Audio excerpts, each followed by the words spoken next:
story. Boy, we have a jam-packed show today. You're going to really love it. Hang on for that. Starts in about a minute or so. Rough greens. If your dog... Trust anyone when they lie to you about really important things. Like really important things. Like why people got killed. How can we trust anyone in our government? The White House yesterday confirmed what we all knew. Biden turned down the general's advice to keep 2,500 troops in Afghanistan. They came out and they admitted that, yeah, that's what the president did, and it's his right to decide. Yes, it is his right to decide. But why then did he come out just a few weeks ago and say, I never got that advice? What happened yesterday? And if we can't trust him in Afghanistan, why should we trust what's in this $3.5 trillion bill? Wait until I show you the little things that are hidden inside of it. Also, we go to Capitol Hill. Marsha Blackburn is with us. She questioned the generals yesterday quite vigorously. We're going to get her comments in 30 minutes. We begin the show in 60 seconds. She quietly tucked an enforcement mechanism into the $3.5 trillion reconciliation bill. Passed it out of the Budget Committee and sent it to the House floor. It's something you should know about on page 168. And I know. I mean, why read it? It's 2,465 pages. So, you know, that's about double the length of Les Miserables. Just the longest book I've ever read in my life, and it just went on and on and on. That's about double. So anyway, on page 168 is a tenfold increase in fines for employers that willfully, repeatedly, or even seriously violate a section of the labor law that deals with hazards, deaths, or physical harm to their employees. OSHA set the precedent this summer and published an emergency COVID-19 rule in the Federal Register, taking jurisdiction over and providing justification for COVID-19 being a workplace hazard for healthcare employment. Then Biden announced his 100-employee plus kind of thing, where you will have you'll have OSHA breathing down your neck. Well, in the budget, there is now OSHA fines for non-compliance up to $700,000 for each willful or repeated violation. That will kill all companies that are non-compliant. Kill them. That's 80 million of us work in companies that are going to be fined in that way if they don't bow the knee to the king. By the way, President Biden embraced the stance earlier this month when he challenged Republicans who are threatening lawsuits over what they decry as his federal overreach. He said, have at it. We're playing for real here. This isn't a game. They're playing hardball. Yeah. Are the Republicans? You could argue that, I guess, but this is something they're not even trying to get a debate on, right? No. This is not one of the big features of this bill. They're jamming it in there, right, under the cover of darkness. Well, let me give you another feature you're going to love. Mm-hmm. Okay, this is the Build Back Better bill. What? Build Back Better. The Build Back Better what? Bill. The Build Back Better bill. Build Back Better bill. The bill that's building back better. That's the Build Back Better bill. Got it. Okay. So it's pouring tens of billions of dollars. How many billions?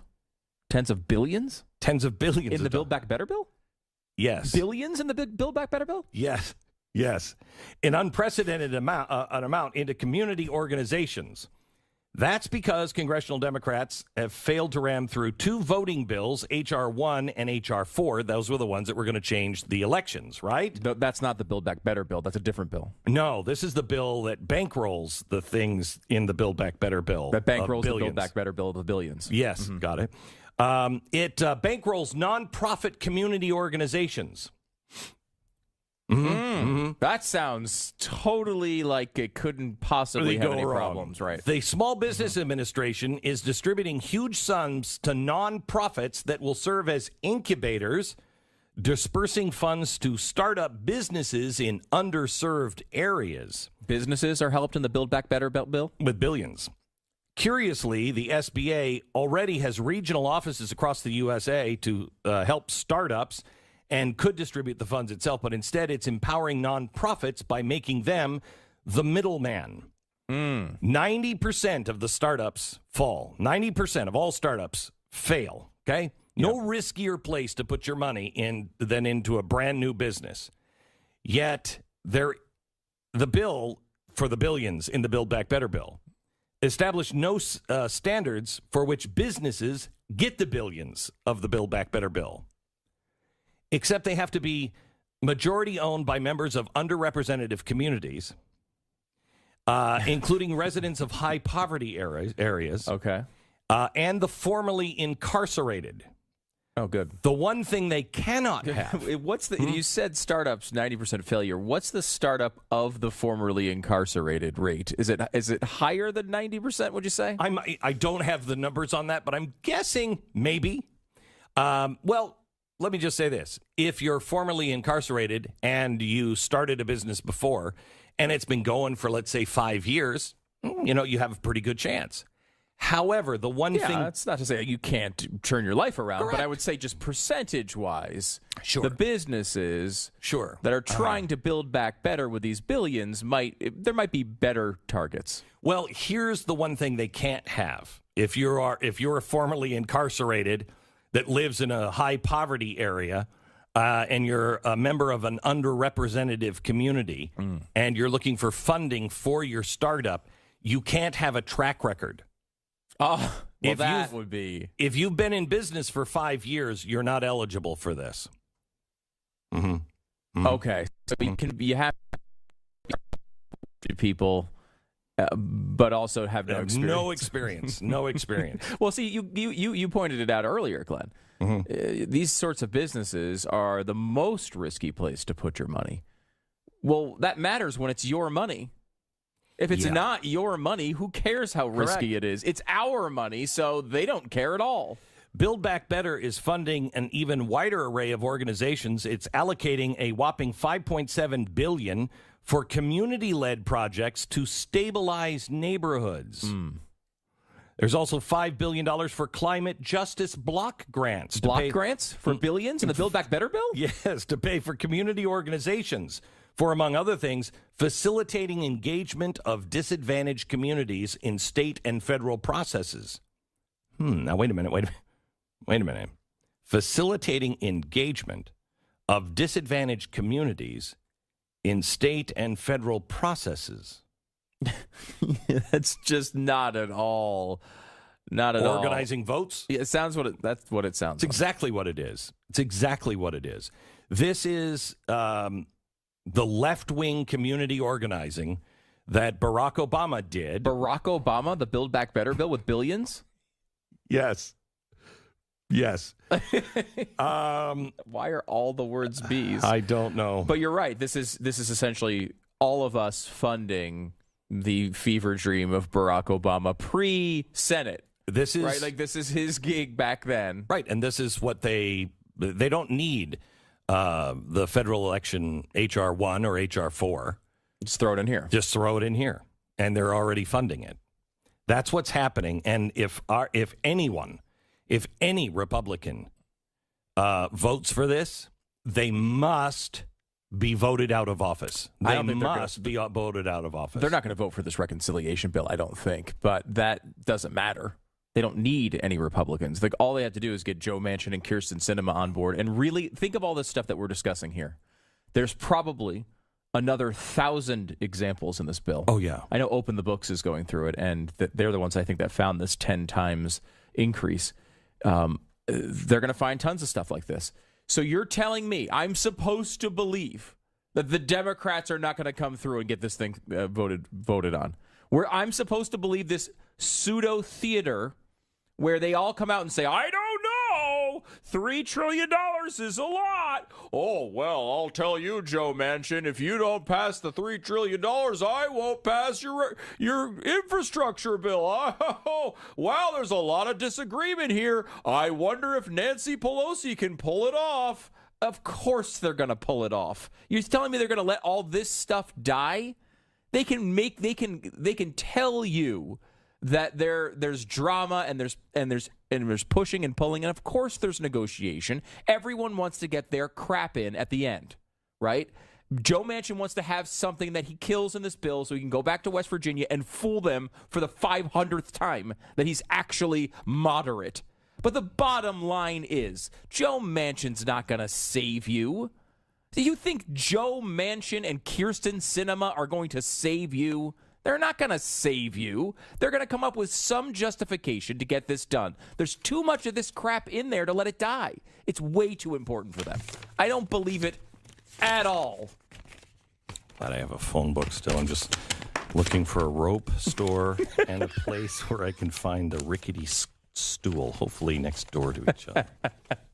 The rickety stools is the rickety stool store funded in the Build Back Better bill? It might be. Well, if they don't have any success track record. They don't. They're a terrible business. Terrible it's a convict business. Yeah. who's hanging people. He went to prison. He got out and started a rickety stool store. Okay. Well, let's take a quick break. Let me tell you about... Do that. Absurd. It's what every business has done always. Always. And it's not just businesses. It's schools. It's everyone. Everything. Everyone. Your cost of being in business go up. You raise your prices. God, these people are just morons. It's not like something they're doing to hurt people. Mm-hmm. You're screwing them. They're trying to keep their business doors open. That's why you say they need the Build Back Better bill. But in reality, if you just get out of their way, they wouldn't need the billions from the big Build Back Better bill. That's a bust. Tonight on Blaze, we're going to put the spotlight on yet another massive humanitarian crisis of Biden's own creation. They created the disaster in Afghanistan. They've created the economic instability. But they've also just welcomed the humanitarian situation in the southern border. Tonight on Blaze TV, 9 p.m., Biden's border crisis. Biden's border crisis? Yes. You're doing that over the Build Back Better bill and all the billions? The threat to America, tonight at 9 p.m. So, yes. Wait. Oh, immediately after, a brand new Stu Does America. Hey, there you go. Thank you so much.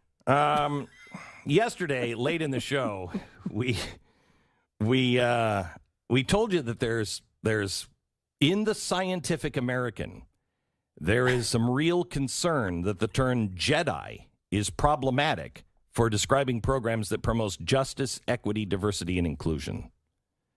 They don't like it.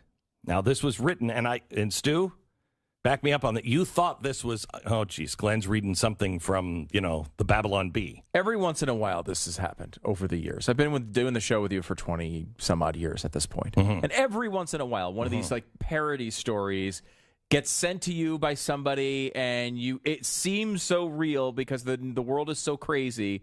And I am thinking, you read it to me usually off the air, and you're like, what do you think about this? And then I'm like, wait a minute, that can't be true. And I'll check. Sometimes it's true. Sometimes it's not. And you got into this one, and I was like, oh, my gosh, this is happening on the air. He's reading a story that's clearly a parody on the air. Yeah, not a parody. Not a parody. Not a parody. This is from Scientific American. Remember the magazine that used to write about, scientific stuff? They're writing now about Jedis. And how you can't, if you're a justice warrior, you can't use the word Jedi to describe you because it has problems. First of all, Jedis are intergalactic police monks. I'm not kidding. And they have violent duels with phallic lightsabers. I'm not making it up. No. Phallic lightsaber. Say that. They say it. Violent duels with phallic lightsabers. Mm-hmm. Mm-hmm. As well as gaslighting by means of Jedi mind tricks. Okay. They're also ableists and eugenics. They're eugenic fans. Whew. Okay. So anyway, now yesterday we got here to the Star Wars has a problematic cultural legacy from Scientific American. The space opera franchise has been critiqued for trafficking in injustices such as sexism, racism, and ableism. Think, for example, of the so-called slave Leia costume, infamous for stripping down and chaining up the movie series' first leading woman as a part of an Orientalist subplot. That one's still fascinating to me. They're saying that as an Oriental, a tradition to chain women up underneath really fat people? I don't know. Okay. Star Wars arguably conflates alienness with non-whiteness, often seeming to rely on racist stereotypes when depicting non-human species. The series regularly defaults onto ableist tropes. Now, what is an ableist trope? Try to think of what an ableist trope would be in Star Wars. All I was thinking about is that, like, you might be, like, how they're constantly cutting people's arms and legs off. With phallic symbols. With phallic symbols. So you'd think they'd be pretty, I mean, a lot of the heroes in the story don't have all their limbs. Like, this is an empowering plot, I would think. Well, listen to this. The ableist tropes, memorably in its portrayal of Darth Vader, which links the villain's physical disability with mechanic inhumanity and moral deviance, presenting his technologically assisted breathing as a sinister auditory marker of danger and doom. I hate that. Yeah, that thing. That's ableist. That they're saying that you're making somebody who is on a breathing machine seem come evil. on. No. Scientific American. What's more, the bodies and voices centered in Star Wars have, with few exceptions, historically been those of white men. Except for the most important and famous voice in it of Darth Vader, who is a black man. What? Lando Calrissian. Oh my gosh! A black man. No. We haven't even Chewbacca gotten to how the Jedi Samuel L. Jackson is nothing but a tool for the corporate capitalists at Disney. This is the Glenn Beck Program. I can't take it anymore. I can't take it. Marsha Blackburn is coming up next. You've been hearing me talk about what's going on in Australia. It used to be one of the freer countries in the world. Now, brutal lockdown. 18 months. How did that happen? The slow creep of authoritarianism isn't so slow anymore, and it's taking us over because Americans have lost touch with our founding principles and our own rights. Don't lose hope. You lose hope, you lose the battle.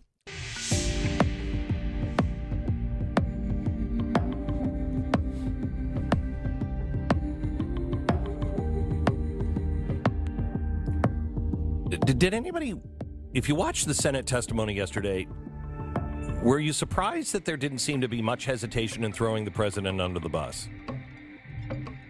Yeah, I think there was an effort, a clear effort by the generals to say, not us. Wasn't us. Right. I mean, the way they were saying it, they're like, hey, did you want to keep 2,500 troops? And they would say, well, I can't tell you what I told the president, but I'll tell you what I thought the entire time. Right. Yes, we should have kept them. And it's like, well, why would we assume you were telling the president what you didn't believe? Right. Like, well, with these three, I can believe it. That's possible. Yeah. I don't know. Mackenzie was the one that was like, I thought, really straightforward. Yes. He was, because he's the least in trouble. Yeah, you know probably what I mean? True. So they were throwing him out of the bus, and I don't know if you saw this, but yesterday Barack Obama came out against Joe Biden and his policies as well. Barack Obama came out against the border and said it's unsustainable. And this is crazy, and it has to stop. It's a danger. Does he think we need to build the border back better? Yeah, I think he does. I think he does. Barack Obama is pretty much running the White House at this point. It's his policies that are being pushed through by his people that were in under him and now running the show for Joe Biden. And look, Obama was a bad president. He was a legitimately bad president. People may remember we did a couple of shows on that back in the day. Yeah. But at least it felt like he was a competent progressive. Yeah. Like, this is it's like the combination of Bernie Sanders and Jimmy Carter. Or like, and then clown. multiplied and times, yeah. And a clown. And a 4-year-old who just wants pudding. Yes, it's like, it seems incomprehensible that he could be doing this poorly at this many things at the same time.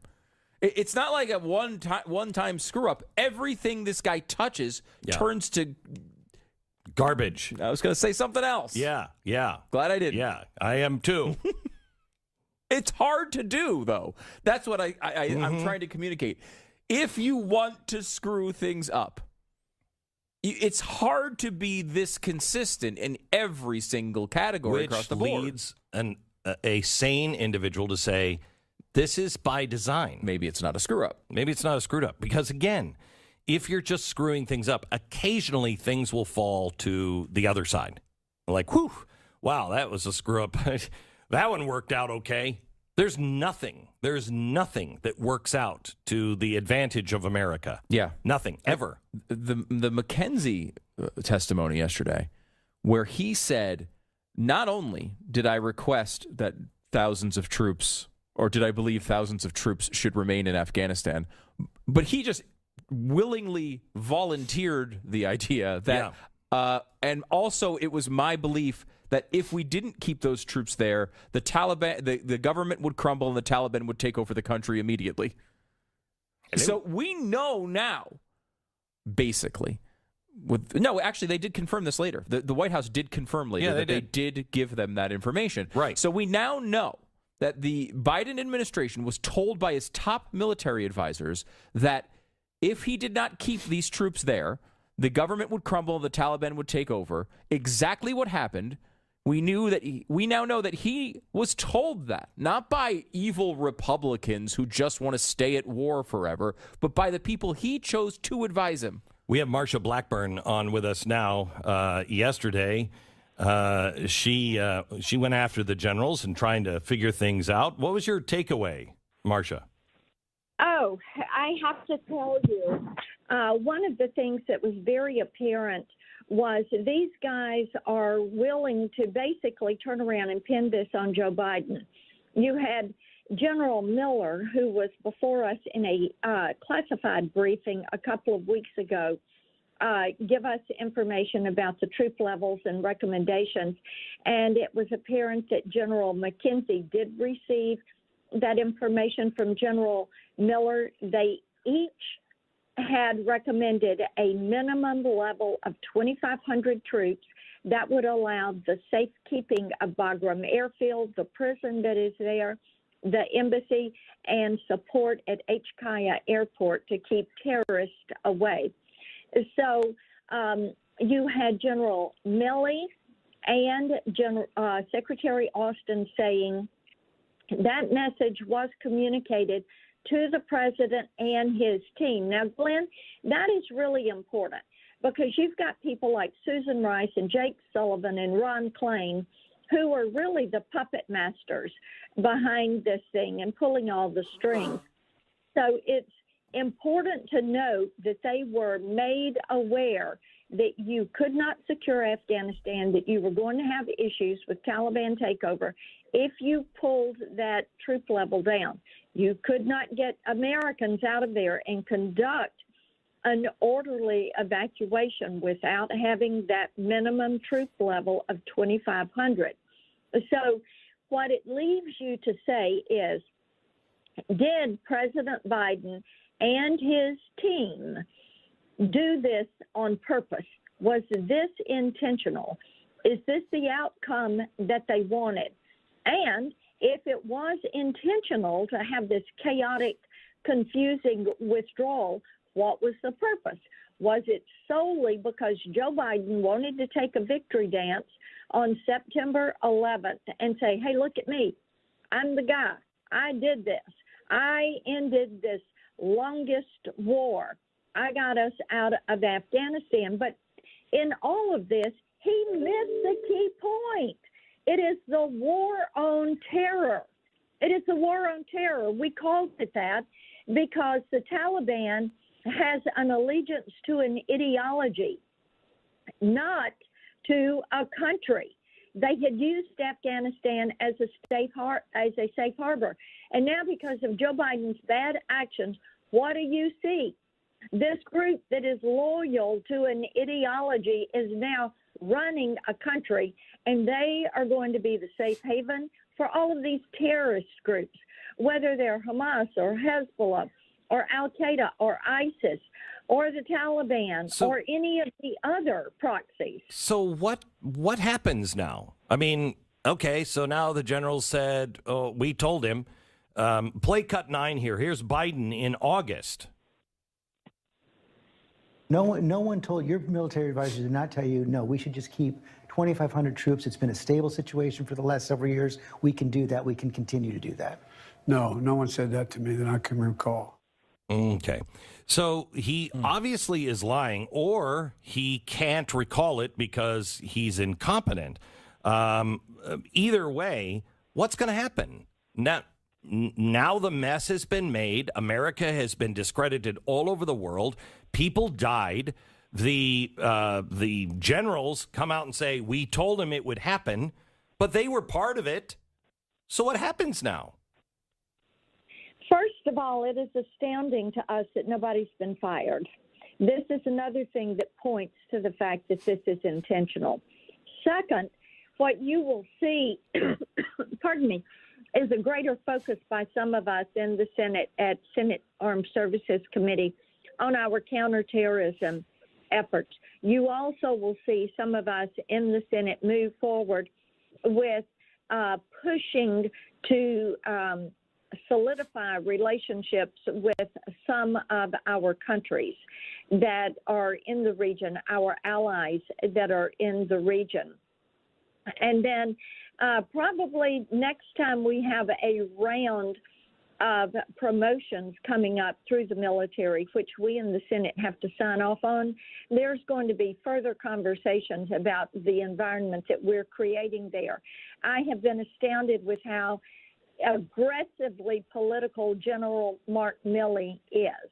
And I have found out from people that served with him, that have served under his command, he has been known to be a very political general. So well, I think... hang on just a second. I want to play something you asked Milley.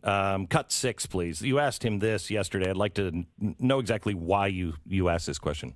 General Milley, yes or no to this? Did you talk to Bob Woodward or Robert Costa for their book, Peril? Woodward, yes. Costa, no. Did you talk to Carol Leonick and Philip Rucker for their book, Alone Can I Fix It? Yes. Did you talk to Michael Bender for his book is, Frankly, We Did Win This Election, The Inside Story of How Trump Lost? Yes. Yes. Or no? And were you accurately represented in these books? I haven't read any of the books, so I don't know. I've seen press reporting of it. I haven't read the books. Let's have you read the books and then let us know if you are accurately presented and portrayed. So you didn't ask to see if he had read the books. You asked for what reason? Why did you ask that question? I asked that because he sat there and told us time and again that he could not give us a readout of conversations that they had had with President Biden, the advice that they had given, even though they were still trying to throw him under the bus. So he would not do that with the Senate Armed Services Committee. However, we find out that he was portrayed not in one book, but that there are 2 others coming out.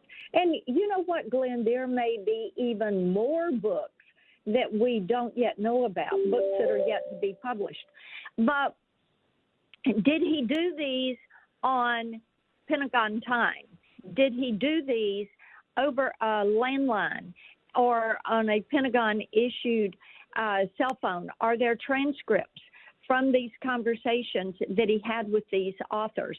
Why did he take the time to go rat out his commander-in-chief, who was President Donald Trump, and White House officials that are supporting President Donald Trump? And he has plenty of time to talk to the authors in these books because he is loyal to himself. And he wanted to do some reputation burnishing and rehab.